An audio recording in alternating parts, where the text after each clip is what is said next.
આંતરરાષ્ટ્રીય યોગ દિવસ ઉજવણી રાજ્યભરમાં ભવ્ય અને વિશાળ સંખ્યામાં થાય તે માટે રાજ્ય સરકારના વિવિધ વિભાગો દ્વારા સઘન પ્રયાસો હાથ ધરવામાં આવી રહ્યા છે. શિક્ષણ વિભાગ દ્વારા શાળાઓમાં ભારતીય સંસ્કૃતિમાં યોગનું મહત્વ, વડાપ્રધાનશ્રીએ યોગનું વૈશ્વિક ફલક પર લાવવા અંગેનું યોગદાન, આંતરરાષ્ટ્રીય યોગ દિવસ અંગેની માહિતી અપાઈ રહી છે. ખૂબ મોટી સંખ્યામાં બાળકોએ ભાગ લીધો. એ લોકોએ ચિત્ર દ્વારા આનું પ્રદર્શન કર્યું, કોઈકે પોતાની સ્કિલ લખવાની હોય તો એના દ્વારા પ્રદર્શન કર્યું છે.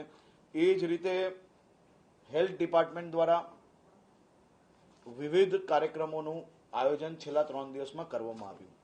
પોલીસ વિભાગ દ્વારા યોગને પ્રચાર અર્થે બાઇક રેલીઓને બીજા નાગરિકો જોડે મળીને બી કાર્યક્રમો હાથ ધર્યા છે, જે કાર્યક્રમો આજે સાંજ સુધી પૂર્ણ થશે. અત્યાર સુધીમાં મેં આપણે જણાવ્યું તે પ્રકારે 1 લાખ રજીસ્ટ્રેશન સુરતમાં થઈ ચૂક્યા છે અને અમારું માનવું છે કે આજે સાંજ કે રાત સુધી આપણે 1.25 લાખનો આંકડો ક્રોસ કરશો અને કુલ મલાવીને આપણે સૌ લોકો ભેગા થઈને જે રેકોર્ડ હમણાં બીજા રાજ્યના નામનો છે એ રેકોર્ડ ભવિષ્યની અંદર ગુજરાતના નામનો થાય તે માટે ટીમ ગુજરાત એના માટે કામગીરી કરી રહી છે.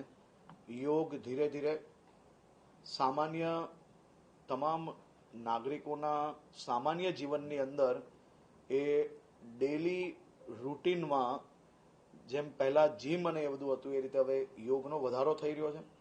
યોગના વધુમાં વધુ પ્રચાર થાય તે માટે આપ સૌ લોકો પાસે અપેક્ષા છે કે આવનારા દિવસોમાં યોગ માટે ખાસ કરીને આ જે બધી જ મુવમેન્ટો છે એમાં વધુમાં વધુ નાગરિકો જોડાઈને પોતે સ્વસ્થ રહે, પોતાના પરિવારને સ્વસ્થ રાખવા માટે મદદગાર થાય. અશ્વિની કુમાર, આ બહુ સારી વાત છે, પણ આપને યાદ હશે કે 2004માં પહેલીવાર મોદી સાહેબે ડોક્ટર હસમુખ અઢિયા મારફત